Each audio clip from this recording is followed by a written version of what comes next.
èdè kan ni gẹ́gẹ́ bá náà ṣe mọ́ rí nínú ìpèníjà ilé ìtẹ́wò yìí. Máa ṣe bẹ́ẹ̀ sì lè sọ fún ìyàwó yín pé I love you. Fẹ́ràn yìí fáwa lọ́kọláya nìkan ló wà fún ọ. Bóòní tá bá fẹ́ sọ fún ìyàwó wa tàbí ọkọ wa ipa nífẹ̀ẹ́ wọn tá sì fẹ́ lo ìṣirò láti fi ṣe bẹ́ẹ̀. Ẹ̀hún náà ni pé a kọ inequalities eléyìí tí mo fẹ́ sọ yìí ó á wá ṣe fún ọ pé aya mi wò ó. So sí doubt, so sí ń ṣeyèméjì bẹ́ẹ̀ mo nífẹ̀ẹ́ rẹ ni. Ọ̀dà tí n bá ní 9x minus 7i greater than 3 into 3x minus 7u. Ọ̀yà mo fẹ́ ṣe ìṣirò yìí fún ọ. Yóò ní ọ̀yà mo ń gbọ́ ìrẹ́ ọkọ mi. A wá lo gbogbo àwọn òfin eléyìí tá a ti kọ́ sẹ́yìn ní pàápàá jùlọ ní linear inequalities lánàá. Ẹ rí pé mo sọ fún wa pé linear inequalities bá a ṣe mọ́ ṣe linear equation náà láti lè ṣe. Ṣùgbọ́n tá a gbọ́dọ̀ ṣàkíyèsí òun náà ni pé a máa wo ibi tí àwọn inequalities wa bá kọjú sí. Nígbà mìíràn àwọn inequalities wọ́n mọ yípo bóyá tá a máa ń divide tàbí a bá multiply pẹ̀lú kíni o pẹ̀lú negative number. Ó yẹ já sí irúṣẹ́ yìí. Ẹni 9x minus 7i ṣe ń pé tí n bá multiply out 3 times 3x yóò jẹ́ 9x minus 21u. Ọ̀yà ẹ pé tá a bá collect like terms ńkọ́ yóò jẹ́ 9x minus 9x minus 7i greater than minus 21u. Kí lẹ ṣàkíyèsí o? Ẹ rí i pé àwọn dàdàngọ́ méjèèjì yìí gera wọn. Kí ló kún lẹ̀? Minus 7i greater than minus 21u. Ṣẹ̀pẹ́ tó kún sí náà ni pé kí ni o? Mo fẹ́ mọ i. Ẹ̀yìn tó sì ń dá i dúró náà ni minus 7. Mo dẹ̀ sọ fún wa pé nínú ìṣirò náà ó ní àwọn tó kápá wọn. Ajá sí pé tí n bá fẹ́ gbé minus 7 yìí kúrò òun náà ni pé máa divide ẹ̀. Máa divide through by minus 7. Mo dẹ̀ sọ fún wa tá a bá ti ń divide pẹ̀lú negative number kí ni ó máa ṣẹlẹ̀ sí inequalities wa? A máa yí ipò. Tó bá yẹ pé positive tẹ́lẹ̀ ni yóò mọ̀ di negative. Tó bá yẹ pé greater than tẹ́lẹ̀ yóò mọ̀ di less than. Tó bá jẹ́ less than yóò mọ̀ di greater than. So ilé ó máa jẹ́ minus 21u divided by minus 7. Mo pa àmọ̀dí tó fi jẹ́ bẹ́ẹ̀. Mo sọ fún wa lánàá kíkà gbé bá ní 3 greater than 2. 3 ju 2 lọ. Ṣùgbọ́n tí bá fi negative sí minus 3 minus 2 bá mo multiply wọn pẹ̀lú minus 1. Greater than ò lè ṣiṣẹ́ mọ́ torí minus 3 ó less than minus 2 ó kéré sí minus 2. Ajá sí pé máa sọ di less than. Òun náà ni tí bá ní number line ẹ rí pé 0 mi ni o. Ibi báyìí ni minus 3 ó wà, ibi báyìí ni 2 ó wà o. Tá bá dẹ̀ sọ pé number kan ju number kan lọ alámàrí ní apá ọ̀tún number line wa. Tó bá kéré sí a máa rí lápò sí number line wa. Ẹ rí pé tẹ́ bá ṣàkíyèsí 2 yìí ó ń bẹ lápá tún minus 3. Ajá sí pé 2 ju minus 3 lọ. So tí yé bá ń torí ẹ̀ la fi yípo. So minus 7 ó gé minus 7 ilé wa jẹ́ I less than minus ó gé minus ilé okùn 3u. Ọ̀yà bóòní ẹ wá ní aya mi wá tún wò I ẹyẹ sọ 3 ẹ so mọ́ ilé ẹ pé yóò fún wa ní 3u. Ẹ rí pé tẹ́ bá tuntun kọ́ yóò jẹ́ I mo lè yí eléyìí sókè báyìí. You kí lọ́jọ́ I love you. Ẹ wá sọ fún mo fẹ́ ṣe ìṣirò yìí fún ọ. Yóò ní ọ̀yà mo ń gbọ́ ìrẹ́ ọkọ mi. A wá lo gbogbo àwọn òfin eléyìí tá a ti kọ́ sẹ́yìn ní pàápàá jùlọ ní linear inequalities lánàá. Ẹ rí pé mo sọ fún wa pé linear inequalities bá a ṣe mọ́ ṣe linear equation náà láti lè ṣe. Ṣùgbọ́n tá a gbọ́dọ̀ ṣàkíyèsí òun náà ni pé a máa wo ibi tí àwọn inequalities wa bá kọjú sí. Nígbà mìíràn àwọn inequalities wọ́n mọ yípo bóyá tá a máa ń divide tàbí a bá multiply pẹ̀lú kíni o pẹ̀lú negative number. Ó yẹ já sí irúṣẹ́ yìí. Ẹni 9x minus 7i ṣe ń pé tí n bá multiply out 3 times 3x yóò jẹ́ 9x minus 21u. Ọ̀yà ẹ pé tá a bá collect like terms ńkọ́ yóò jẹ́ 9x minus 9x minus 7i greater than minus 21u. Kí lẹ ṣàkíyèsí o? Ẹ rí i pé àwọn dàdàngọ́ méjèèjì yìí gera wọn. Kí ló kún lẹ̀? Minus 7i greater than minus 21u. ṣe pé tó kù sí náà ni pé kí ni o mo fẹ́ mọ I ẹ̀yìn tó sì ń dá I dúró náà ní -7 mo dẹ̀ sọ fún wa pé nínú ìṣirò náà ó ní àwọn tó kápá wọn ajá sí pé tí n bá fẹ́ gbé -7 yìí kúrò òun náà ni pé máa divide ẹ̀ máa divide through by -7 mo dẹ̀ sọ fún wa tá a bá ti ń divide pẹ̀lú negative number kí ni ó máa ṣẹlẹ̀ sí inequalities wa a máa yí ipò tó bá yẹ pé positive tẹ́lẹ̀ yóò mọ̀ di negative tó bá yẹ pé greater than tẹ́lẹ̀ yóò mọ̀ di less than tó bá jẹ́ less than yóò mọ̀ di greater than so ilé ọmọ jẹ́ -21u divided by -7 mo pa àmọ̀dí tó fi jẹ́ bẹ́ẹ̀ mo sọ fún wa lánàá kíkà gbé bá ní 3 greater than 2 3 ju 2 lọ ṣùgbọ́n tí bá fi negative sí -3 -2 bá multiply wọn pẹ̀lú -1 greater than ò lè ṣiṣẹ́ mọ́ torí -3 ó less than -2 ó kéré sí -2 ajá sí pé máa sọ di less than òun náà ní tí bá ní number line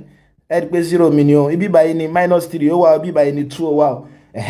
tábà dẹ̀ sọ pé nọ́mbà kan ju nọ́mbà kan lọ alámàrí ní apá ọ̀tún number line wa tó bá kéré sí àmàrí lápò òsì number line wa ẹ rí pé tẹ́ bá ṣàkíyèsí 2 yìí ó ń bẹ lápá ọ̀tún -3 ajá sí pé 2 ju -3 lọ so tí yé bá wọn torí ẹ̀ la fi yípo so -7 ó gé -7 ilé wa jẹ́ I less than minus oge minus ilé okùn 3u ọ̀yà. ẹ káalẹ́ ní gbogbo ibikíbi tí ẹ ti ní àǹfààní láti mọ̀ gbọ́ wa mo kí wa káàbọ̀ sí orí ètò yín ètò wa alẹ́ ìṣirò níbi tí a ti wọ́n mú àwọn ìwà eléyìí tí ó wà ní inú ìṣirò jáde ní èdè àbínibí wa èmi náà ni ọmọ yín olólùfẹ́ yín Gàfárì Lukman so mo dúpẹ́ pọ̀ fún àwọn tí a darapọ̀ mọ́ alálẹ̀ tèmi tàdé bá fi ètò náà sọ́wọ́ so gẹ́gẹ́ bí a ṣe mọ̀ pé ètò alẹ́ ìṣirò wa ìpele méjì náà ló máa ń pín sí so ìpele alákọ̀ọ́kọ́ òun náà ni eléyìí tí a ti fún ẹ̀yin olùgbọ́ wa ní àǹfààní láti pè wọlé láti ṣàǹfààní ohun tá a wò fún àwọn aráalé aláàtàbá ṣe báyìí a máa fi 1000 kan máàkì ṣe fàjẹ síwájú ìdíje so lórí táwọn sọ̀rọ̀ lórí òun náà ni ẹ̀kọ́ inequalities so a ṣàlàyé pé tá bá ní inequalities ó yàtọ̀ sí àwọn equation tá a mọ̀ ṣe so tí wọ́n bá gbé x equals to 3 gẹ́gẹ́ bá ṣe mọ̀ náà ni pé x dọ́gba pọ̀ mọ́ 3 ìtumọ̀ náà ni pé apá ọ̀tún yóò mọ̀ ṣe déédéé pẹ̀lú apá òsì ṣùgbọ́n tí wọ́n bá gbégi lé equal to yẹn tó yẹ pé kí ni o àwa ní inequalities ìtumọ̀ náà ni pé apá ọ̀tún ni mo dọ́gba pọ̀ mọ́ apá òsì o rí i pé ọmọ ọdún 5 àtọmọ ọdún 2 ṣe àgbọn ọjọ́ ṣe kí ni o wọn ọjọ́ dọ́gba so àwa ní àìdọ́gba inequalities yìí a lè mú àwọn nǹkan oríṣiríṣi yọ ńbẹ̀ so lára rẹ̀ nínú àwọn tá a máa ń lò nínú àwọn àmì eléyìí tá a máa ń lò láti fi ṣe láti fi pèrí àìdọ́gba ẹ̀ ara ẹ̀ náà ni greater than òun náà ni pé tí nọ́mbà kan bá ṣe kí ni o tí nọ́mbà kan nọ́mbà tó bá wà ní apá sí tó bá ju eléyìí tó wà ní apá ọ̀tún lọ bí nísìnyí báyìí a ti mọ̀ pé 5 ó ṣe kí ni o ó ju 2 lọ so less than bákan náà òun náà ni pé kí ni o tí 2 a ti mọ̀ pé 2 kéré sí 5 ọ̀nà tá a lè gbà kọ́ níṣirò òun náà ni pé ká wọ́n pé 2 ká wá kọjú ká kẹ́yìn rẹ̀ dá 2 yẹn so 2 less than 5 àní strictly less àti strictly great gbogbo ẹ̀ báyẹn la ṣàlàyé a ṣàlàyé bá ṣe lè mọ̀ ṣe linear inequalities a sọ pé bá a ṣe mọ̀ ṣe linear equation òun náà la mọ̀ ṣe ṣùgbọ́n yàtọ̀ kan tí ó mọ̀ wà ń bẹ̀ òun náà ni pé tá a bá ń ṣe linear inequalities tó bá fi ń mú mi tí n bá ti ń divide tàbí tí n bá multiply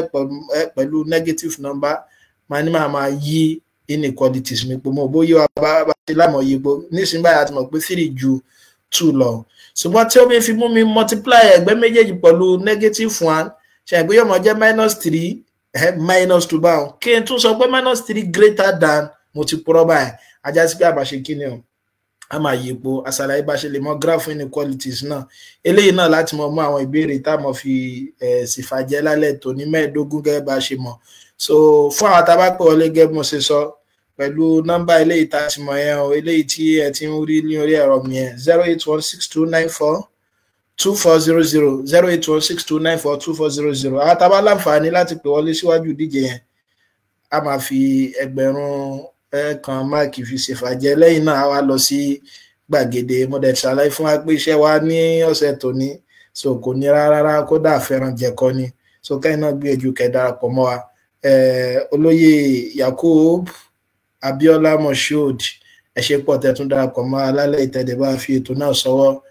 Ìyáàfin Ọláwùmí so ẹ ṣé pọ̀ tẹ́ náà darapọ̀ mọ́ wa so àti gbogbo àwa yòókù tí mi lè láǹfààní láti rí wa báyìí pẹ̀lú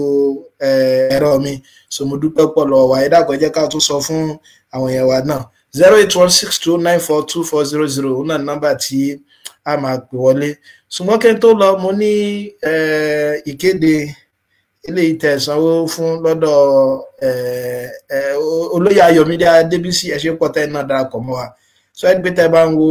ẹ̀rọ mi àwọn èèyàn wọ́n béèrè ní ọ̀sẹ̀ tó lọ rí pé a sì polówó róbó kan à ń pè ní róbó alákọ̀wé so pàápàá jùlọ a ní àwọn tó bá jẹ́ pé a bá nífẹ̀ẹ́ sí ìṣirò tẹ́lẹ̀ tó bá yẹ pé a bá ń ṣe kí ni o tá a bá ń jẹ irú róbó yìí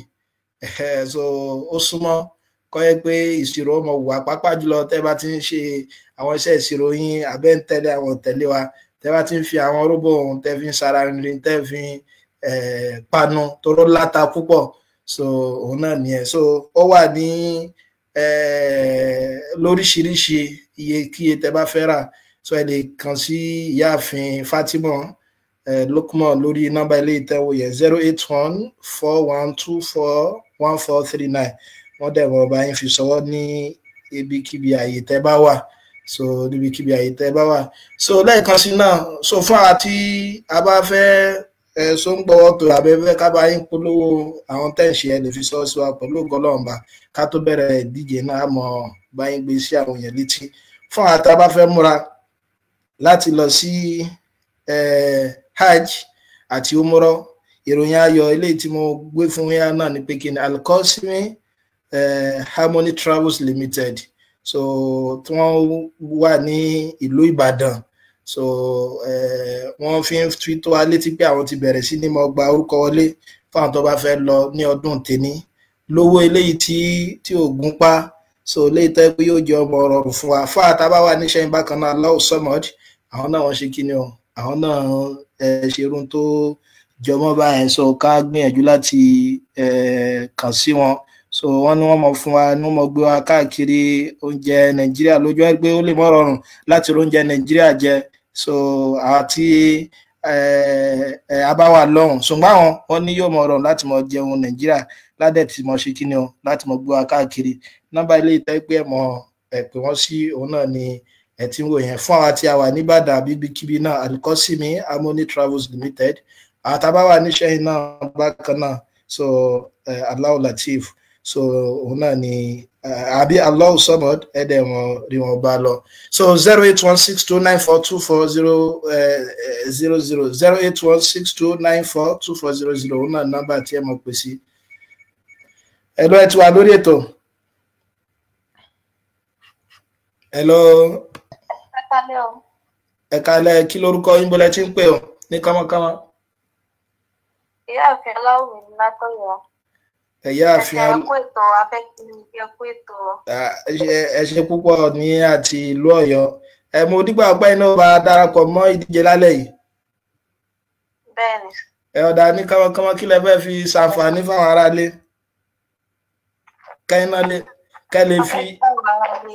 ọ̀tọ̀ ọ̀dà ẹ lè gbìyànjú láti pè padà ṣé púpọ̀ Ìyáàfin láti Ọ̀yọ́ wọn ní àwọn fẹ́ kí àwọn aráalé náà ní ẹ ṣé púpọ̀ tẹ́ darapọ̀ mọ́ wa so fún àti a bá tún fẹ́ darapọ̀ pàápàá jùlọ tá fẹ́ darapọ̀ mọ́ ìdíje nọ́mbà tí a máa pè sí òun náà lẹ ti wò yẹn 08162942400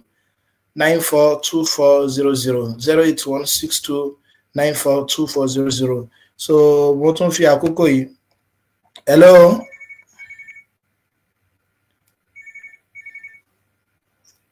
Hello. Ẹ kálẹ́ ẹ ti wà lórí ètò kí lórúkọ yín bọ́lẹ̀ tí ń pè ọ́. Lukman Adam láti Ìlọrin. Olóyè Lukman Adam láti ìlú Ìlọrin.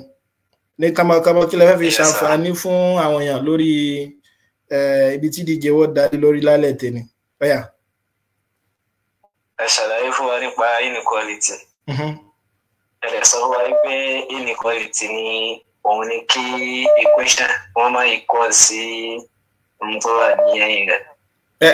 Ẹ tún agbọ́n níbẹ̀ ń sọ ọ̀jọ̀gbọ́n òun ní kíkíni. Òun ni kí linear factor kó máa equal sí linear equation kó máa equal sí solution rẹ̀. Tàbí káyọ̀ pé kí expression méjì kan mọ̀ dọ́gba pẹ̀lú ara wọn. Tọ́jú ẹ̀ ń pa mọ̀ pé tá a bá ní equality tẹ́lẹ̀ náà ní kí apá ọ̀tún yóò mọ̀ dọ́gba pọ̀ má pọ̀ sí bẹ̀tẹ́lẹ̀ yìí wọn ò ní dọ́gba ọ̀yà. Ẹ ṣàlàyé fún wa pé àwọn àmì táwọn fi mọ̀ pé equal pé inequality ni wọ́n òun ni not equal to greater than tàbí less than. Greater than òun ni gbogbo àwọn nọ́mbà tí wọ́n wà ní apá ọ̀tún wa. Less than òun ni àwọn nọ́mbà tí wọ́n wà ní apá òsì wa. Olóyè òun àríbẹ̀ ohun tí ẹ fẹ́ sọ ni pé a máa sọ pé nọ́mbà kan ju nọ́mbà kan lọ àgbé nọ́mbà tó ẹ tún bẹ̀ ń sọ. A máa sọ pé nọ́mbà kan ju nọ́mbà kan lọ tí ó bá wà ní apá tún nọ́mbà yẹn ọ̀dà ẹja fáwọn ẹlòmíràn náà ní àǹfààní ẹ ti fi ẹgbẹ̀rún kan máàkì ìfàjẹ síwájú díje mo nígbà pé ẹ darapọ̀ mọ́ ẹ jẹ́ ń gbé pé iná 08162942400 náà nọ́mbà tẹ́ mọ̀ pè sí ẹ̀lọ́ ẹ̀ka alẹ́ tí wà lórí ètò kí lórúkọ yín bọ́lá tí ń pè ọ́. ẹlẹ́ka alẹ́ wa débi sí lóko. Olóyè Adébísí láti bọ́lá tí ń pè. Olóyè látẹ̀kọ́ ní kámákámá kí lẹ́fẹ́ fi ṣàǹfààní fáwọn aráalé lónìí.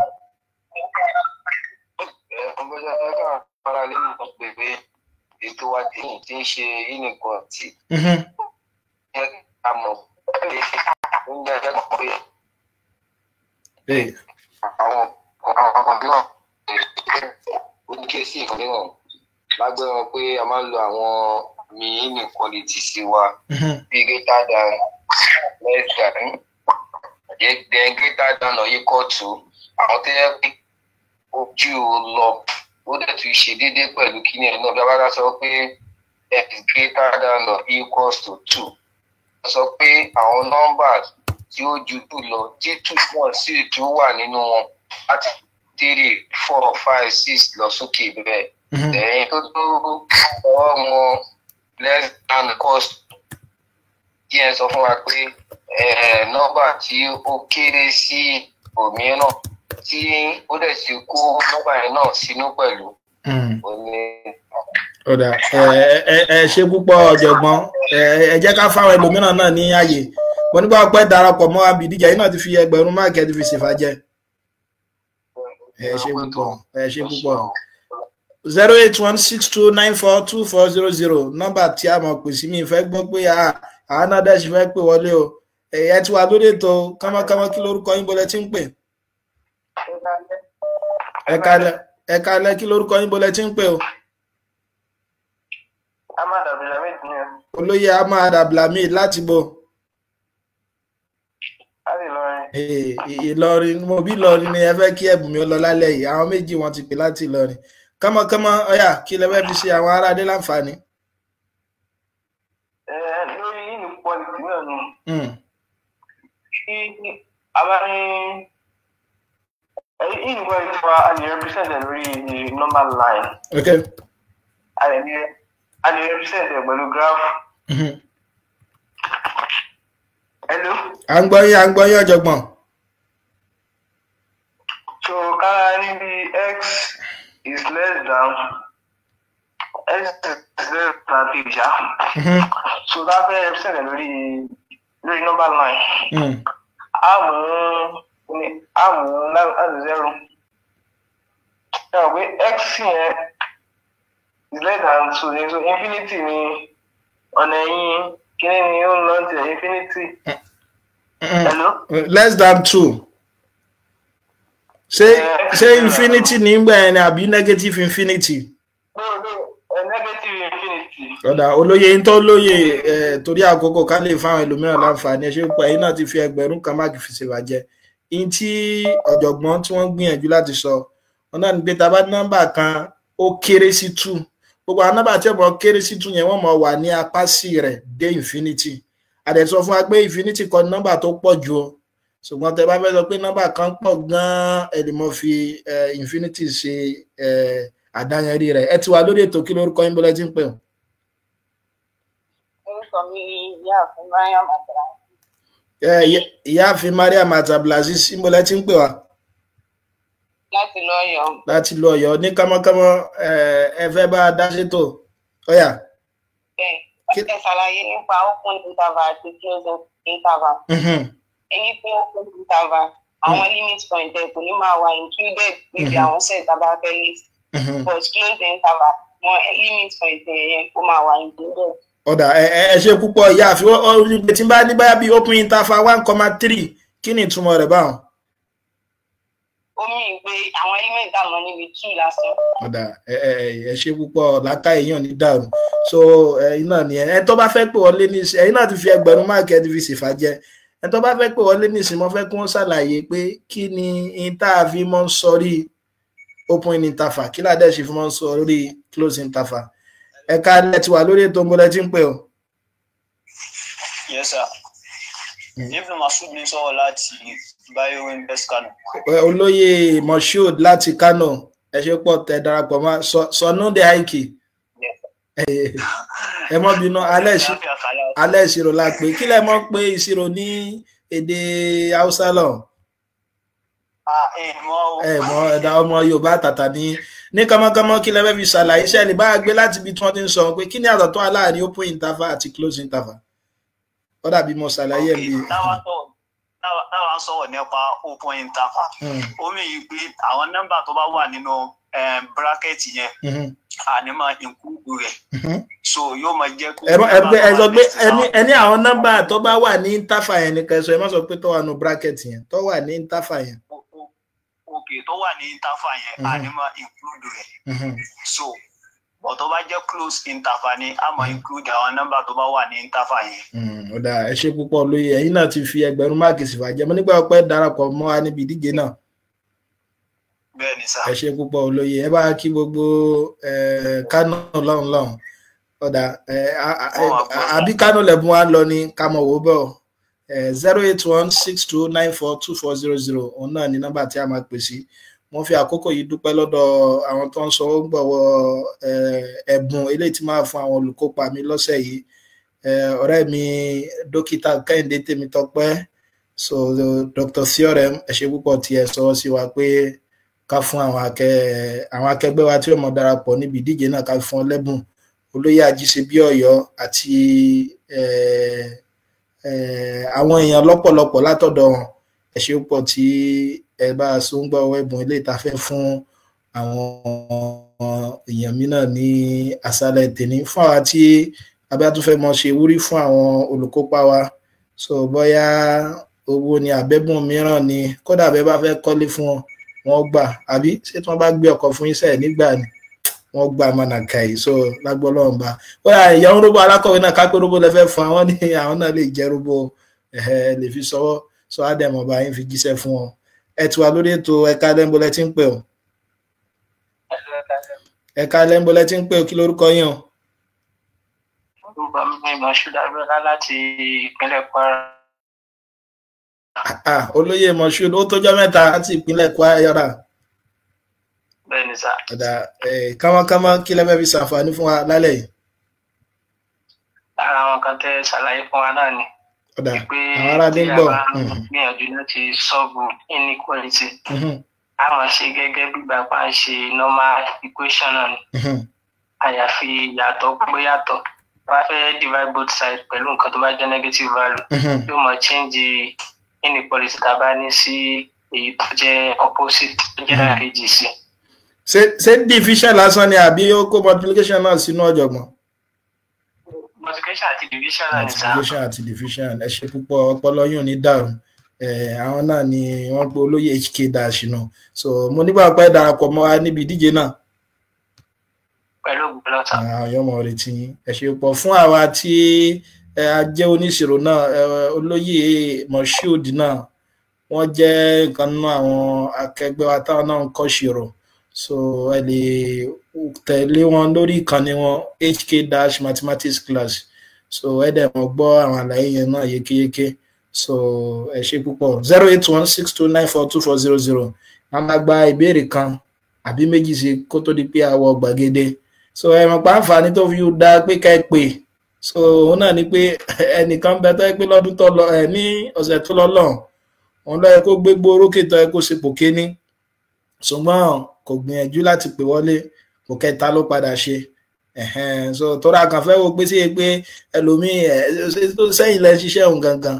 àti pé ṣe gbọ́ nǹkan yé gangan ẹ rí pé àwọn tó ń pè wọlé nísìn kò sẹ́ni ẹ̀kan tó fún wọn lẹ́gba tàbí kò sẹ́ni ẹ̀kan tó lù wọn àbí nǹkan kan. So ti yẹ bá àwọn náà gbìyànjú náà ni a ti sọ fún wa pé kò sọ́gà kankan níbí báyìí a fi ń ṣe pé eré là ń fi ọmọ ayò ṣe náà ni láti fi lè mọ ṣàlàyé lálẹ́ ti fi mọ ṣe wúrí fún àwọn èèyàn pé ìṣirò yìí iṣẹ́ tó rọ̀ náà ni. So ẹ rí pé ọ̀pọ̀lọpọ̀ ti ń dunnú pé ìjọba àpapọ̀ ṣeun wọ́n ti la nídìí àbùkátà ìṣirò mọ́ kò sí béèyàn ṣe ní bùkátà ìṣirò nígbésí ayé èèyàn. Kódà gẹ́gẹ́ bí mo ṣe máa ń sọ àwọn ìyá wa tí wọ́n ń ta lọ́jà tí wọ́n ń ta rodo àti gbogbo nǹkan tí wọ́n ń ta ẹ̀gbọ́n wọn ṣe kí ni wọ́n máa ń lo ìṣirò nínú ìgbésí ayé wọn. Tẹ́ bá tiẹ̀ torí nǹkan kan Yorùbá ní tá bá torí epo jẹ́sù á torí iṣu jẹpo. Tẹ́yìn bá tiẹ̀ torí pé ẹ fẹ́ lò fún ìgbaniwọlé sí ilé ẹ̀kọ́ gíga ẹ lè torí pé ẹ fẹ́ mọ lónú ìgbésí ayé yín lò mánàkàì ẹ lè torí pé tí wọ́n bá gbé iṣẹ́ àmúrelé wá fọmọ yín ẹ mọ̀ ṣe kí ni ẹ lè mọ̀ bá ṣe ẹ rí pé kò ní í da pàápàá jùlọ nígbésí ayé tá wà nísìn tó jẹ́ pé ọ̀pọ̀lọpọ̀ wa ilé tá bá kọ́ àní fáwọn ọmọ aláǹfààní láti jáde ọmọ kékeré láwa náà tó ti yá báwọn sùn gbọ́ngbà táwa tún kéré jù báyìí lọ so tí wọ́n bá fún wa ní iṣẹ́ àmúrelé àwọn ọ̀gá wa náà lè mọ̀ gbọ́ wa báyìí so a lè lọ sí ọ̀dọ̀ àwọn bọ̀dá àdúgbò pé ẹ dákun ẹ bá ṣe nǹkan báyìí bẹ́ẹ̀ tó lè mọ̀ ọ̀rọ̀ ọ̀nà ó lè mọ̀ ọ̀rọ̀ gbọ́ báyìí àwọn tá a jẹ́ ìyá ilé pàápàá jùlọ àwọn ìyàwó ilé ó dá káà náà mọ̀ ṣe kí ni o káà náà mọ àwọn nǹkan yìí ká lè fi mọ̀ ṣàlàyé rẹ̀ fáwọn ọmọ wa adẹ tí wọ́n ṣàlàyé fún wa pé ìṣirò kì í ṣiṣẹ́ tó le rárá kì í ṣiṣẹ́ tó le rárá tí máa ń rúyẹ́ lọ́kàn yín pé ìṣirò le ọyá jí ń bí lọ kí ni 1 + 1 2 ẹ̀rí pé sọ pé 2 ẹ̀rẹ́ ni àbí bẹ́ẹ̀ ni ṣe tẹ́ sínú ìṣirò ní tẹ́ fi mọ̀ pé 2 ló jẹ́ ẹ̀rí pé tẹ́ sínú ìṣirò ẹ̀ mọ́ lórí náà ni in tó fi mú yín mọ̀ pé 1 + 1 jẹ́ 2 so gbogbo ìṣirò pátápátá lẹ lè mọ̀ ìṣirò ló rọrùn jù nínú gbogbo àwọn iṣẹ́ torí gbogbo iṣẹ́ ìṣirò mọ́ ṣe kí ni ọmọ ní ìpìlẹ̀ ní tẹ́ bá ti mọ̀ ìpìlẹ̀ tí iṣẹ́ gangan ti wá ẹ lè mọ gbogbo àwọn tẹ́gbọ́n ṣe kí ni wọ́n mọ̀lẹ́ mo fi ń rọ àwọn akẹgbẹ́ mi tá a jẹ́ olùkọ́ ìṣirò mo fi ń lọ alọ́gọ ẹnu pé a kúṣẹ́ takuntakun ṣùgbọ́n mo tún fẹ́ gba ọ̀pọ̀lọpọ̀ àyànjú àtèmi náà bákan náà pé kí ni o tá bá fẹ́ kọ́ àwọn ọmọ níṣirò ẹjọ́ jẹ́ pé á mú kíní ẹ láti ìdí ni ẹ̀gbọ́ tẹ́ bá wo ẹlòmíì bó ṣe ń kọ́ akínkúṣẹ́ o ẹgbẹ́ lómi yọkàn bẹ̀ láti bí àpẹẹrẹ yọkàn mọ ok example yọkàn kọ́ wa rárá o so ìyẹn gbọ́dọ̀ mọ nǹkan àti gbogbo àwọn nǹkan tó rọ̀ mọ́ òkè tọrọ mélèlélè ìtọ́mọ̀ lélélè láti wá máa lo báyà bí àpẹẹrẹ tí ó jẹ́ kí ọmọ akẹ́kọ̀ọ́ kó yé so tó bá ti yé wọn báwọn aráṣẹ́ lè mú àpẹẹrẹ wá tẹ́ bá fún lápẹẹrẹ pẹ̀lú ìbéèrè lọ́pọ̀lọpọ̀ ìgbà òun náà lẹ́wà fún níṣẹ́ tí ó ṣe ẹ mọ̀ jẹ́ ká mọ̀ ṣe kí ni o ẹ mọ̀ jẹ́ ká mọ̀ lé àwọn èèyàn sá fún iṣẹ́ ìṣirò yìí iṣẹ́ tó dùn ni lẹ́nu ọ̀pọ̀lọpọ̀ mọ́ bẹ́ẹ̀ lọ́dọ̀ àgbẹ̀ olùkọ́ ṣé téèyàn bá parí iṣẹ́ tíṣà lásán lè yàn mọ̀ ṣe ni rárá o ìṣirò kọjá bẹ́ẹ̀ tẹ́ máa ń gbọ́ kọjá bẹ́ẹ̀ ìṣirò ni so tí tẹ́ bá fẹ́ ṣiṣẹ́ níṣẹ́ tíṣà akáláṣe orílẹ̀-èdè wa ló jẹ́ pé iṣẹ́ olùkọ́ ò tà o kódà gan lórílẹ̀-èdè wa gan sí ó ti tà dáadáa tẹ́ pé ẹlẹ́mọ̀ kọ́ àwọn tó jẹ́ àwọn òyìnbó àtàwọn ẹlòmíràn náà bóyá online ni àbí irú nǹkan báyẹn náà so ẹ dákun ẹ mọ̀ jẹ́ ká fi ṣeré so ẹ mọ̀ jẹ́ ká fi ṣeré pápá àwọn akẹ́kọ̀ọ́ tá a ṣe ń bọ̀ náà irú àwọn ètò báyìí òun náà ni ẹ jẹ́ ká wọn ṣe kí ni o ká máa tẹ́tí sí so gbogbo àwọn èyí tí ó mọ̀ pa nílẹ̀rìn òun náà dá lẹ́kọ̀ọ́ kan ṣùgbọ́n kò lè ṣe kí ni o kò lè ràn wá lọ́wọ́ so kò lè ràn wá lọ́wọ́ ẹ dákun torí tọ́lọ́run tọ́rọ́ mọ́ jẹ́ ìbànújẹ́ ọkàn fún wa tó yẹ pé tá a wá ń ṣe àwọn ìgbìyànjú kékeré yìí náà so tó yẹ pé ọ̀pọ̀lọpọ̀ àtúnṣe mọ́ lé ọ̀pọ̀lọpọ̀ káàkiri ni ṣùgbọ́n tá bá rí báyà bí àwọn tí ó mọ̀ pa àwọn yẹn lẹ́rìí rí pé èrò sì pọ̀ bẹ́ẹ̀ pàápàá jùlọ àwọn ọmọ akẹ́kọ̀ọ́ so èyí láàkàn ẹ jẹ́ ká gbìyànjú láti mójútó ẹ̀kọ́ wa so torí pé àkókò ti lọ púpọ̀ a máa wọ inú gbàgede ní àṣálẹ́ ètè ní so ntí kọ́kọ́ tádẹ́sì fi mọ́ darapọ̀ òun náà ni eléyìí tí ẹ ń wò yẹn o kọ́kọ́rọ́ tí a fi mọ́ darapọ̀ òun náà ni èyí tẹ́ ń wò ní orí àpàtì mi ọ̀tọ̀ ẹ̀jẹ̀ ń tún mú wá ẹ̀jẹ̀ ń tún mú ọ̀yà ṣé àti rí ẹ ṣe púpọ̀ olóyè Adéwòyèga Adé ẹ ṣe púpọ̀ tẹ́ bá nífẹ̀ẹ́ sí tẹ́ bá fi ètò náà sọ olóyè Hamza olóyè Masud olóyè Ayọ̀mídé Adébísí ọ̀gá mi ẹ ṣe púpọ̀ tọ́ ọ̀yà so kọ́kọ́rọ́ eléyìí tá fi mọ́ wọlé òun náà ni eléyìí tẹ́ ti ń wò yẹn o so kọ́kọ́rọ́ tẹ́ fi mọ́ wọlé òun náà lè lẹ́nu wò yẹn o 2441195 2441195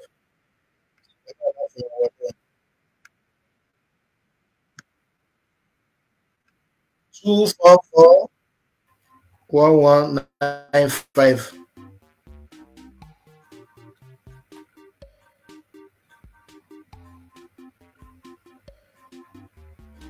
so ká má gbàgbé pé ìbéèrè 15 òun náà la mọ̀ dáhùn nínú gbogbo ìbéèrè 15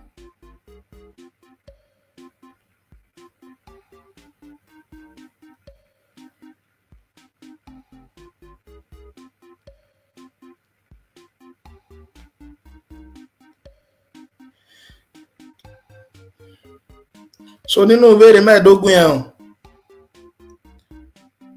ara àwọn ilé ìtọ́jẹ́ pé kí ni ó ń ṣẹ́jú kan ni wọ́n àdẹ̀sírí àwọn ilé ìtọ́ pé kò ń tó bẹ́ẹ̀ a rí àwọn ilé ìtọ́ pé wọn ò tó bẹ́ẹ̀ so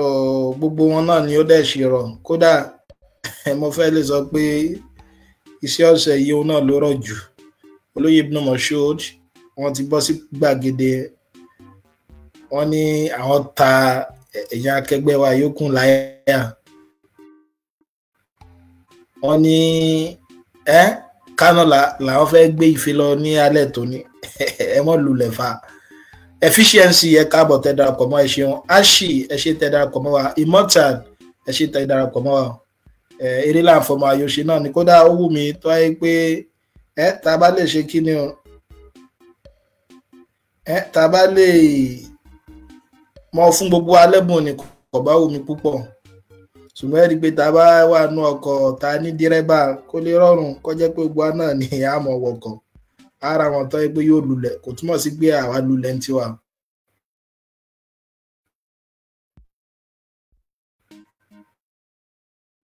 ẹ ti gẹ́ ti rẹ̀ so kọ́kọ́rọ́ ilé ìta àfimọ̀ wọlé òun náà lẹ́wọ̀ yẹn 2441195 tí gẹ́ ẹ káàbọ̀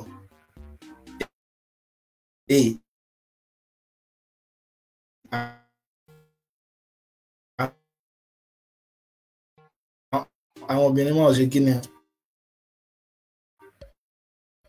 wọ́n darapọ̀ púpọ̀ mọ́ alálẹ̀ tóní ó dẹ̀ ṣe.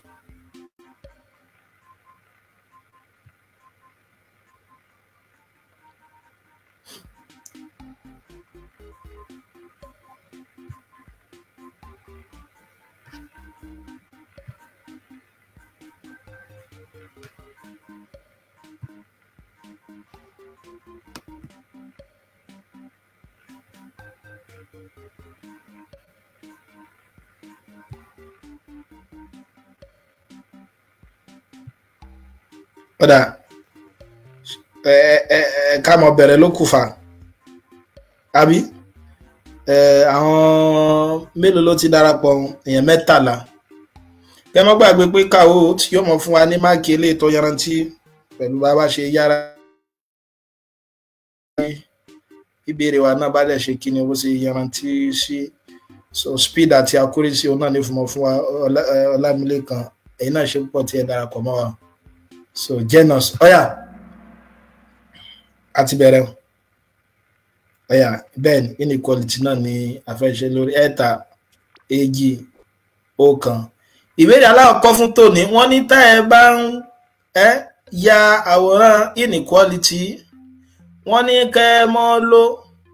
open circle ìtàǹgbà lérò pẹ̀lú open circle náà ni pé kí ni o àwọn ìlà tó ṣe kí àwọn òbírí tó síjúlẹ̀ tí ò pajúdé nígbà wo ìgbàlẹ́mọ̀ lo open circle ṣé tá bá ní greater àbí greater or equal to ni ṣé tá bá ní less than àbí less or equal to ni ṣé tá bá ní less or equal to àbí greater or equal to ni ṣé tá bá ní less than àti greater than ẹ rí bí àwọn béèrè tọrọ ni o kódà gbogbo ẹ̀ làwọn akẹgbẹ́ mi ti sọ nígbà tí wọ́n pè wọlé.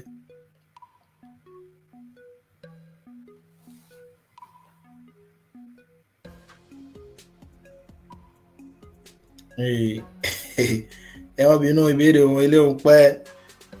mo fi ju iye ìṣẹ́jú tó yẹ kí n fi sí lọ ni tọ́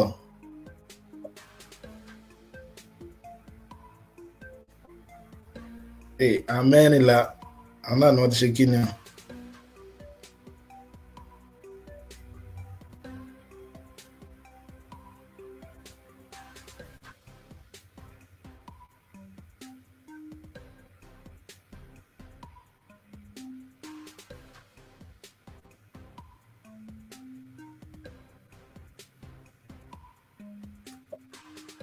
tọ́ béèrè yìí ju ìṣẹ́jú kan lọ ni padà ọ̀tàn lọ náà nù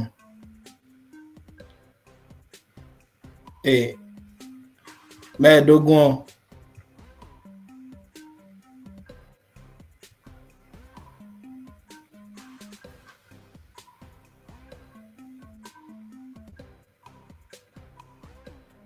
ó kan èèyàn méjìlá náà wọ́n gbà èèyàn méjìlá náà wọ́n gbà so tá bá ní open so tí ẹ bá greater àti less than ni o so greater àti less than ni o ẹja lọ sí gbàgede olóyè efficiency àwọn náà gbà wájú Usman ń tẹ̀lé wọn Imota Ashi Adesina ń tẹ̀lé wọn but káwọn tó wà wájú wọn kó mọ́ yàyọ̀ pọ̀rọ̀ ẹ́ ti pé tẹ́ bá yẹ̀ wò dáadáa.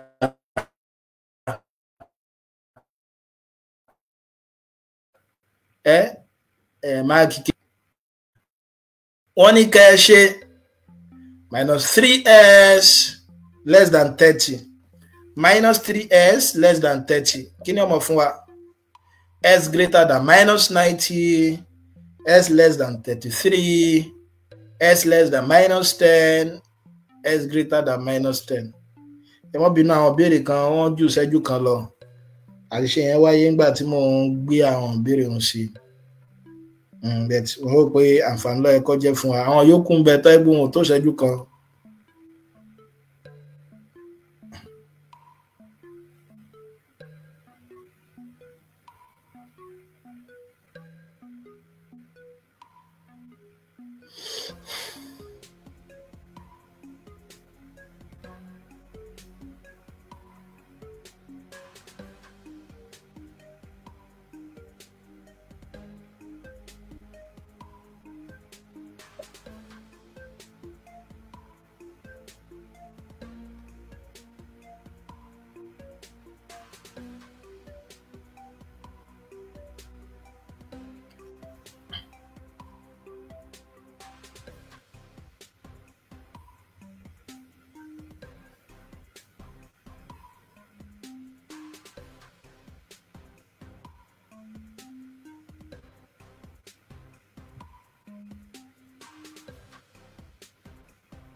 tọ àwọn mẹ́rìnlá ni wọ́n gbà bẹ́ẹ̀ ni s greater than minus 10 tọ hk dash wọ́n bá wá sókè àárí wọn tẹ́lẹ̀ wọ́n bá wá sókè ṣùgbọ́n tẹ́ bá wo gbàgede òun wọ́n gbẹ́nu léra wọn báyìí ni olóyè efficiency ọgbà Usman ó tẹ̀lé wọn hk dash Adesina Ọlámilékan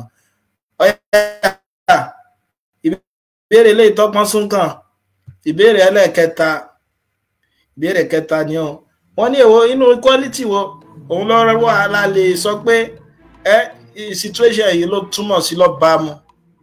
ní pé mo ní ẹjẹ́ sọ pé I have less than 10 cookies to share mo ní ìpanu 10 mo ní ìpanu ẹ̀mọ́ tí bá tún sọ ní Yorùbá yóò fẹ́ yé yín so mo ní less than 10 cookies tí mo fẹ́ pín kí ni less than kí ni ó túmọ̀ sí bẹ́ẹ̀ bẹ́ẹ̀ni less than ni o so ti wà so less than ni o ọ̀yà ẹja wọ gbàgede olóyè Adésínà wọ́n bá ṣepò kejì báyọ̀ Ọlámilékan tẹ̀lé wọn Ibn Moshood so wọ́n wà bẹ́ẹ̀ ọ̀yà ìbéèrè kẹrin wọ́n ní ká ṣiṣẹ́ yìí o kí ló wà ń bẹ̀ ó náà ní pé s minus 4 divided by 5 greater or equal to 2 s minus 4 divided by 5 greater or equal to 2 mo gbé di fún àwọn olùkópa mi o ọpọlọ mú bẹ́ẹ̀ ni ọpọlọ wọn ṣe kí ni o ẹ ṣeun púpọ̀ ọpọlọ yín làákàyè yín ò ní dàrú.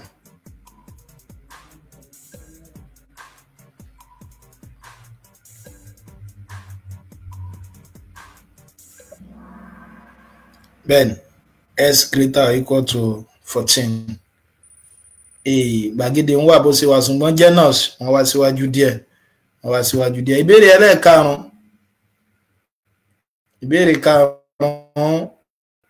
tọ́ ọ̀yà wọ́n ní èwo náà wọ̀nyí ló túmọ̀ sí pé láàmú pé ní pé s ó jẹ́ positive number pé s jẹ́ positive number s greater or equal to 0 s less than 0 s greater than 0 s less or equal to 0 so talk about s positive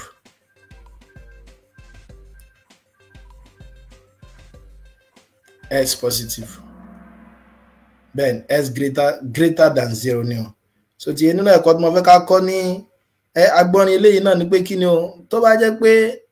a bá ń ṣiṣẹ́ lọ àbí àwọn olùkọ́ wa wọ́n fẹ́ ṣe kí ni o wọ́n fẹ́ mọ pàpè kọ ìṣirò fún wa ní yàrá kàwé wa tí wọ́n sọ pé a number is greater than 0 s is a positive number where s is a positive number tẹ́ bá fẹ́ mọ dáìlàm láti ṣe mọ kọ́ lọ́rọ̀ ẹ̀ kan lè sọ pé greater than etiquette bá greater than 0 bá a máa sọ pé nǹkan kan greater than 0 sẹ́yìn pé tẹ́ bá wo number line àti mọ̀ pé greater than 0 ni pé number tó wà lápá tún òdo àwọn nọ́mbà ọlọ́wà lápá tún òdo 1 2 3 4 páwọn 1 2 3 4 5 6 lórí infinity yẹn àwọn là ń pè ní positive number number ìbéèrè ìbá gbé Ibn Moshood ògbọ́n wá sókè olóyè Adésínà wọ́n tó tẹ̀lé wọn Ọlámilékan Genus ibẹ̀ tẹ́ bá ṣàkíyèsí máàkì kéékèèké náà wọ́n fi gbéra wọn àwọn àgbọ̀jẹ làwọn olùkópa mi nígbàkigbà mo gbèdì fún yín kóńdóòsì fún yín wọ́n ní tẹ́ ẹ bá ń ṣe inequality yín mọ yíṣẹ́ yín po nígbà wo tó bá yẹ pé ẹ bá ń add or subtract negative nǹkan tún ní gbogbo ìgbà ni o tẹ́ ẹ bá multiply tàbí tẹ́ ẹ bá divide pẹ̀lú negative tí ẹ ní yípa rárá ìwo níbẹ̀ àti sọ́lá ìmọ̀ye ìgbà kódà kan náà àwọn ọ̀jọ̀gbọ́n tó tún pè wọlé àwọn náà ló ṣe kí ni o àwọn náà tún kí n lẹ́yìn so àwọn náà tún kí n lẹ́yìn.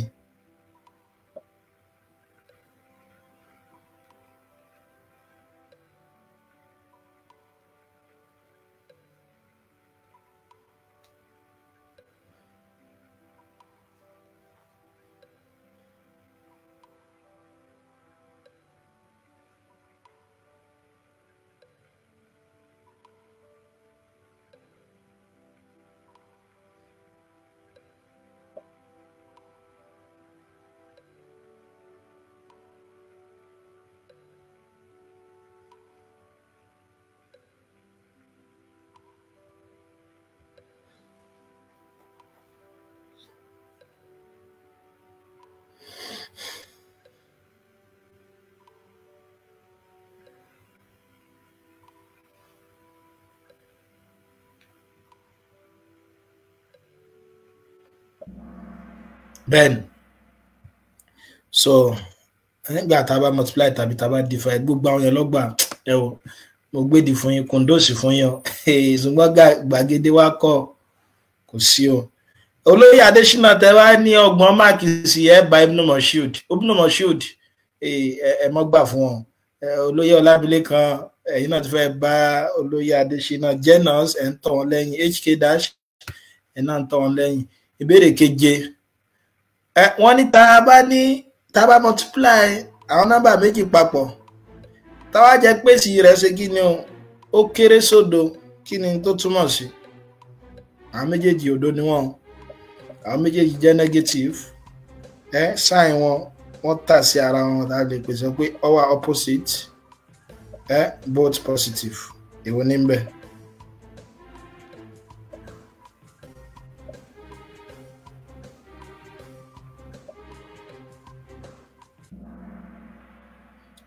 bẹ́ẹ̀ tí àwọn sign wọn tí wọ́n bá dọ́gba ẹ̀ lè sọ pé ó jẹ́ 0 so tí wọ́n nígbà tó bá nìkan less than 0 náà ni pé kò lè jẹ́ 0 in tí ó dẹ̀ mọ́ fún 1 0 táwọn multiply rẹ̀ papọ̀ náà ni pé kí ni o tí 0 kan bá wà ń bẹ̀ a máa sọ pé product number méjì àwọn sọ pé ó jẹ́ 0 tó yẹ pé ìkan náà àwọn number yẹn bá jẹ́ 0 tàbí àwọn méjèèjì bẹ́ẹ̀ wọ́n sọ fún wa sí pé àwọn number méjèèjì yẹn wọ́n kéré sí 0 ni so tí táwọn méjèèjì bá jẹ́ negative a ti mọ̀ pé negative times negative kí ni ó mọ̀ fún wa positive ẹ ti get ẹ báwọn so táwọn méjèèjì bá jẹ́ so positive so tí both positive rárá o so tí torí tó wáyé pé positive náà ni tá a bá ti multiply positive number méjì papọ̀ positive náà ni ó mọ̀ fún wa ní tí ó jẹ́ èsì wa náà ní pé answer àwọn sign méjèèjì yẹn yóò mọ jẹ́ opposite ara yẹn túmọ̀ ní pé tí kan bá jẹ́ positive kejì ó jẹ́ negative tàbí tí kan bá jẹ́ negative kejì ó jẹ́ positive ẹja rẹ̀ gbàgede ìbéèrè yìí bá já olè additional wálẹ̀ ẹnìkan bẹ tí gbàgede sọ fún mi pé ẹnìkan bẹ tó yẹ pé usman ni ìbéèrè mẹ́ta léraléra ò tí ì sí ìbéèrè mẹ́ta léraléra ò tí ì sí ìbéèrè kẹjọ wọ́n ní ìwónú inequality eléyìí tẹ́wọ̀ yìí ló túmọ̀ sí ń tarí hàn wọ́n ní kẹ́ kó at least 6 pairs of socks for your vacation pé holiday lẹ́ ń lọ yìí o ẹ mú at least 6 pairs of socks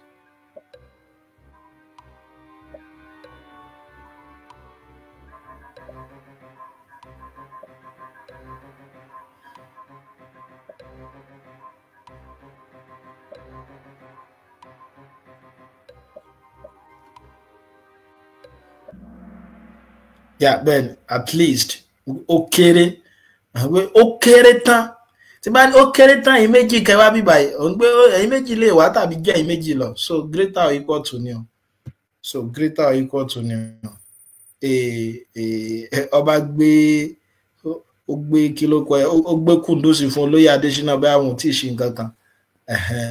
but olóyè Jenners àná wọn ṣe pò kejì báyìí HK dash ohun tó tẹ̀lé olóyè Adam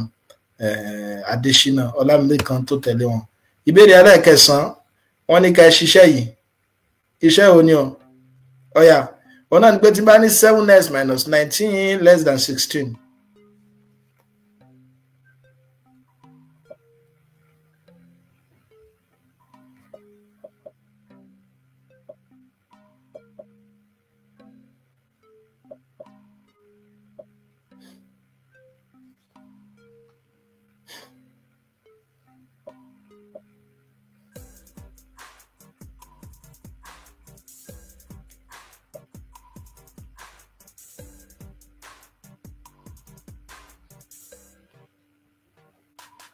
ẹ sì tún lè darapọ̀ mọ́ wa.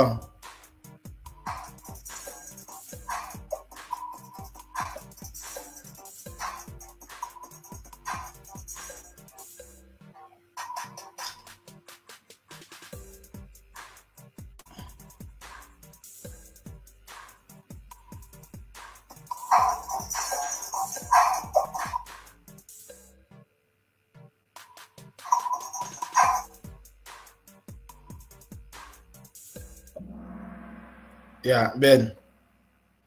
àwọn méjìlá àwọn wọ́n gbà àwọn méjìlá àwọn náà ni wọ́n gbà tọ́ ọ̀yà ẹ̀já wo gbàgede bóun gbàgede rí Ibn Moshood wọn gbà ọ́ Jenners tó tẹ̀lé wọn Adésínà ń tẹ̀lé wọn HK dash náà gbà Mutoyib wọ́n ní o béèrè mẹ́sẹ̀ẹ̀sán kò tí ì sí eléyìí tí Ibn Moshood tó tí ì sí o kò ń dósì fún yín jàre kò ń dósì fún yín ẹ̀yin yòókù náà ẹ mọ́ lulẹ̀ fà á ẹ mọ́ lulẹ̀ ọ̀yà ìbéèrè lè tọ́kàn ìbéèrè kẹwàá wọ́n ní ẹ ṣe léyìn náà ni -2p + 4 less than -8 minus 2p plus 4 less than minus 8. Mo gbé kudos fáwọn ọ̀jọ̀gbọ́n wọn ti sáré fojú o pé kékeré bọ́ síbí báyìí kékeré bọ́ síbí báyìí ẹ̀tọ́ gbà farabalẹ̀ àní rí náà kànga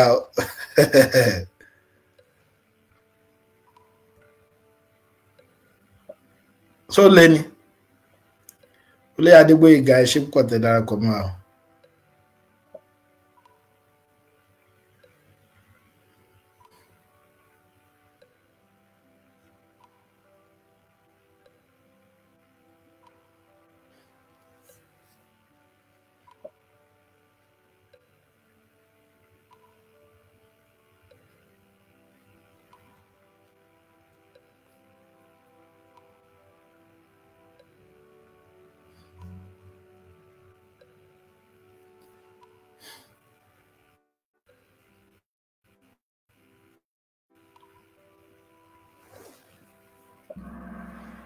Ben, p greater than 6. Ẹgbẹ́ àwọn béèrè alẹ́ yìí ọ̀rọ̀ bí ká máa fẹ́ràn jẹ́kọ́ Janus bá gbáwájú Ibn Mas'ud tẹ̀lé wọn Adésínà tẹ̀lé wọn HK Dash tẹ̀lé wọn Mutoyib. Lálẹ́ yìí ìbéèrè ẹlẹ́ẹ̀kọkànlá wọ́n ní kẹ́kọ̀ọ́ inequality yìí bó ṣe hàn gédégbé nínú gráfù wa. Kẹ́kọ̀ọ́ bó ṣe hàn gédégbé nínú gráfù. Mo lérò parí fa.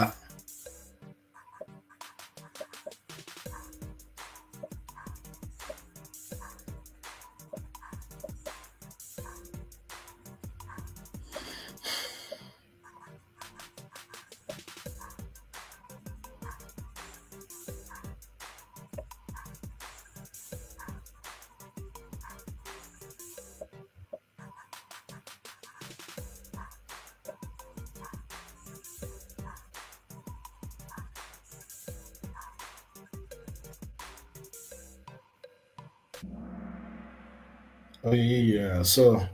I made your log by S greater than minus 2 new. S greater than minus. I must have been can greater to wipe one like pattern. And it can join inequality to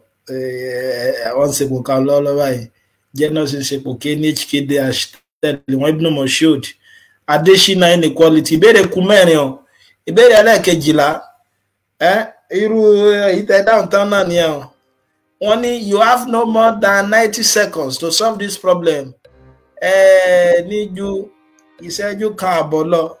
Láti fi ṣiṣẹ́ yìí kí ló túmọ̀ sí ní zero. Tó bá jẹ́ pé ìṣẹ́jú yẹn a bá fi ṣe déédéé pẹ̀lú t greater than 90, t less or equal to 90, t greater or equal to 90, t less than 90.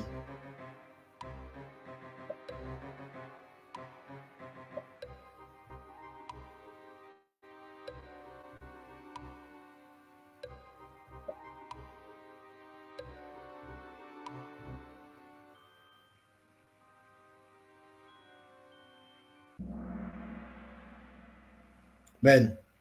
t less or equal to 90, t less or equal to 90. Oh yeah. Ìjáwọ̀ gbàgede tọ́ inequality tí wọ́n ti gba àga lọ́dọ̀ olóyè Adésínà Janus lọ́wọ́n gbà. Bẹ̀tẹ̀ bá ṣàkíyèsí nǹkan díẹ̀díẹ̀ náà fi ń gbéra wọn. Olóyè Ọlámilékan wọ́n ti padà. Olóyè Ọlámilékan ti padà. Ìbéèrè kẹtàlá. Wọ́n ní right inequality shown irú èyí tá a ṣe tán náà ni kò lè rárá.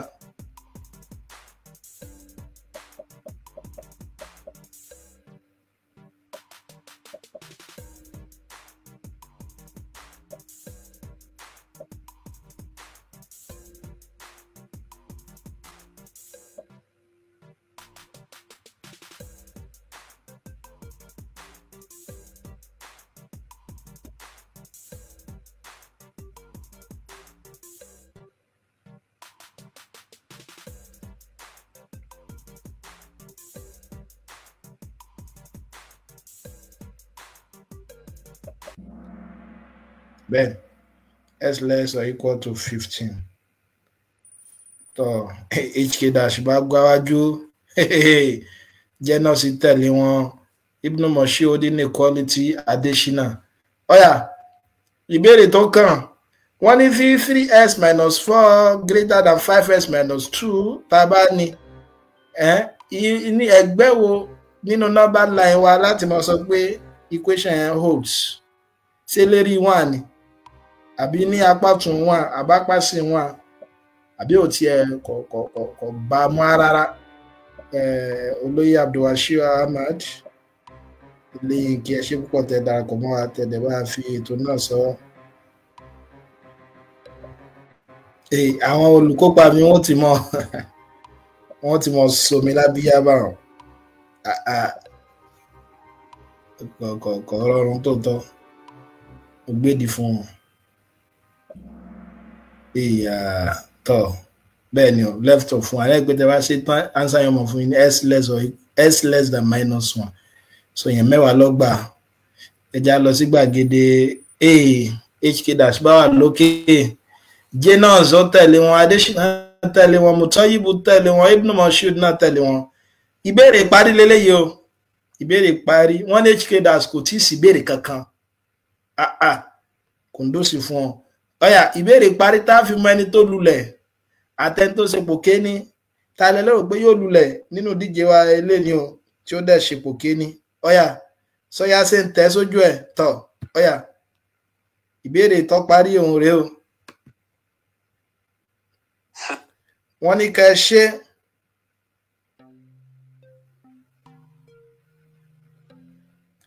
minus 2s plus 1 greater or equals to 9. Gbogbo àwọn olùkópa mi ni wọ́n gbìyànjú tẹ̀gàn ní ẹ̀ tẹ́yìn náà bá wọ́n pé kílá lẹ́nu sẹ́yìn náà darapọ̀. Kódà àwọn béèrè mi tọ́ pé èèyàn sẹ́ fàtẹ́gùn nítòótọ́ kó yà àwọn béèrè kò bùkátà ẹ̀rọ ìṣirò bẹ́ẹ̀ ni ṣùgbọ́n orí àwọn tí wọ́n ṣe kí ni ó pé mo ní lọ́gọ̀ ẹnu.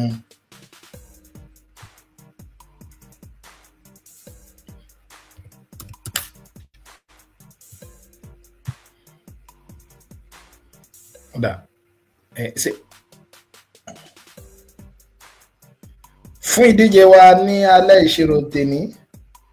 níbi tí a ti ń gbé inequality wò èèyàn 9 ló gba ìbéèrè yìí o. Ọ̀yà ẹjá rí gbàgede tọ̀ ẹni tó ṣe ipò kẹta Ibn Moshood àwọn wọ́n ṣe ipò kẹta o. Ibn Moshood Jnaz wọ́n ṣe ipò kejì ẹni tó ṣe ipò kéní fún díje lálẹ́ tóní àwọn náà ní hk dash tí ipò kẹrin jẹ́ inequality Adésínà dẹ̀ ṣe kí ni o Adésínà ṣe ipò karùn-ún. Mo kí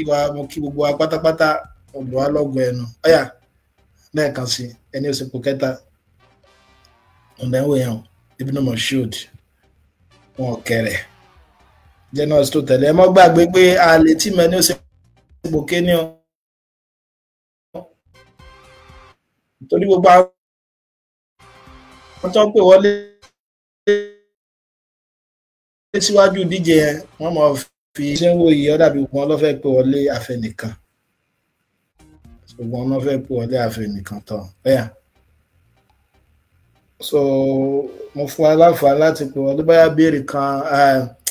ká dá sí bó la rí ìbéèrè òun sí lálẹ́ tóní so lè ní àbí ọ̀rọ̀ so mo dẹ̀ tún rọ ẹ̀yin akẹgbẹ́ wa tẹ́ bá ní ìmọ̀ràn kan àbó mìíràn tó lè fi ọ̀nà mìíràn tẹ́ wo tá a lè mọ̀ gbà mọ́ gbé ìdíje wa lọ so ẹgbìyànjú láti ṣe kí ni o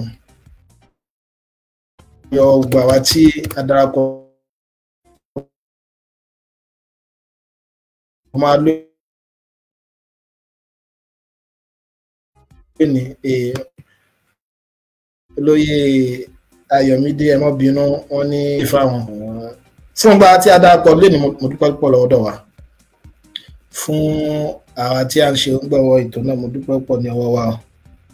so lágbára ògo Ọlọ́run bá níbí báyìí wọn náà ni a ti mọ dúró lálẹ́ tèmi torí àkókò tí màá fi mọ pàdé wa ní ẹ̀kọ́ eléyìí tó ń bọ̀. Ẹ ṣé púpọ̀ lẹ́ẹ̀kan sí tẹ́ darapọ̀ mọ́ wa. Ó dàárọ̀.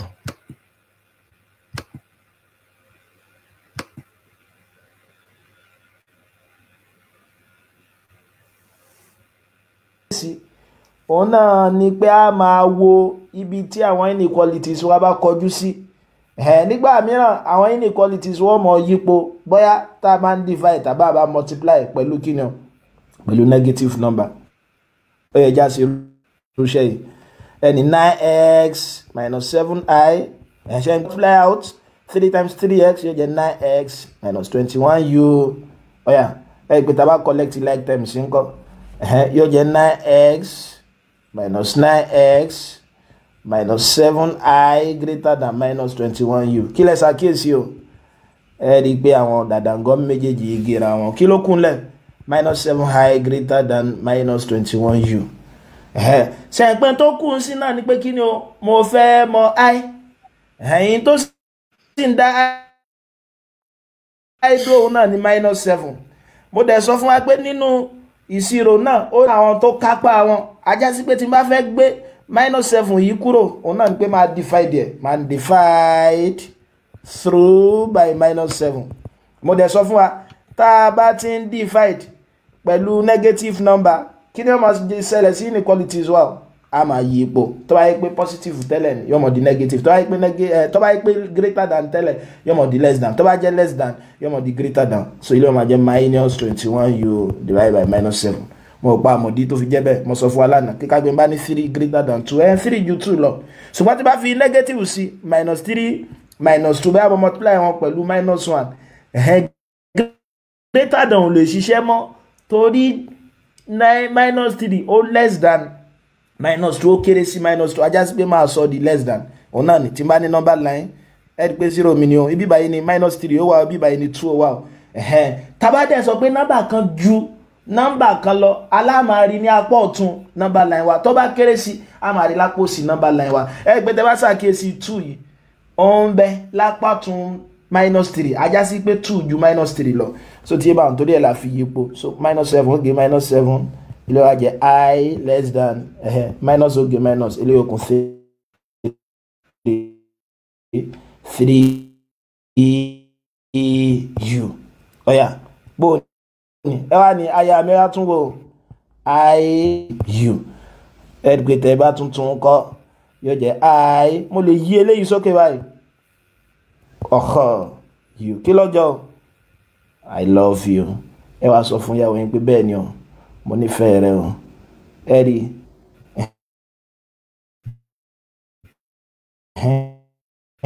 ẹ rí pé yóò ṣe kí ni o yóò mọ̀ ọ́.